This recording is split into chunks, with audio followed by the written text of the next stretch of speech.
যিমান সময় থাকিলোঁ কথা পাতি গম পোৱা গৈছে যে খুবেই এজন মানুহে গ্ৰীণ ৰুমত আহি কৈছে যে আমাৰ ছত্ৰ ছায়া নাই, খুবেই দুখ লগা কথাটো।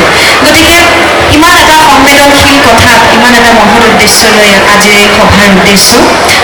গতিকে মই আশা কৰিছোঁ যাতে এই আমাৰ ল'ৰা ছোৱালীসকলে উঠি অহা ল'ৰা ছোৱালীসকলে অসমীয়া জাতিটোৰ অস্তিত্ব ৰক্ষাৰ ক্ষেত্ৰত আজি বৰাক উপত্যকাত যিসকল অসমীয়া আছে, ইতিমধ্যে তেওঁলোক আছে। যদি আমি ইতিহাসৰ ফালৰ পৰা কওঁ, মান ৰজাই আক্ৰমণ কৰাৰ সময়ত হয়তো ইয়ালৈ অহা হৈছিলে।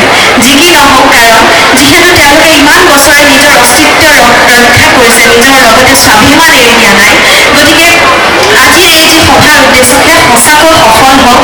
আৰু যিসকল আমাৰ উঠি অহা ল'ৰা ছোৱালী আছে, স্কুল কলেজৰ ক্ষেত্ৰত হওক, তেওঁলোকে যি শিক্ষাগত দিশৰ পৰা যিবোৰ সমস্যা ভুগিবলগীয়া হৈছে বা অসুবিধা পাবলগীয়া হৈছে চৰকাৰী চিকিৎসাৰ ক্ষেত্ৰত, যিকোনো ক্ষেত্ৰত হওক, ভাষাৰ ক্ষেত্ৰত হওক, সেয়া যাতে সমাধান হওক।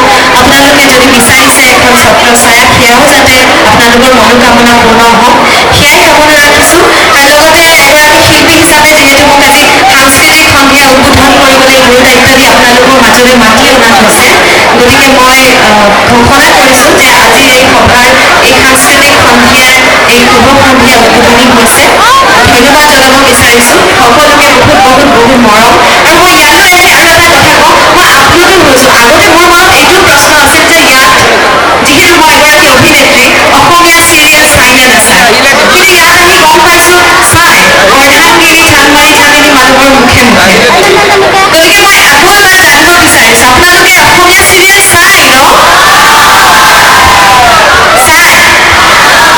আমাৰে অভিজ্ঞতাই ক'ব লাগিব সঁচাকৈ। যি কি নহওক, খুব ভাল লাগিছে, মৰম আৰু আশীৰ্বাদ বিচাৰিছোঁ। সদায় যাতে ভাল কাম কৰি যাব বিচাৰোঁ, সদায় যাতে আশীৰ্বাদ কৰে।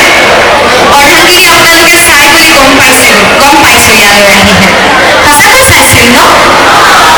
অৰ্ধাংগিনী যোনজনক ভাল লাগিছিল নে কোনজনক ভাল লাগিছিল?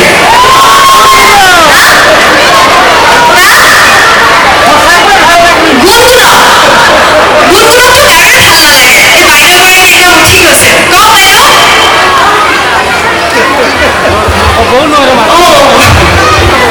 যোনজনক ভাল লাগিছিল নে কোনজনক ভাল লাগিছিল? ৰুণজনক নহয়নে? সকলোৱে বিচাৰে ৰুণজনৰ নিচিনা পত্নী পাবলৈ, বোৱাৰী পাবলৈ, জীয়ৰী পাবলৈ, নহয়নে?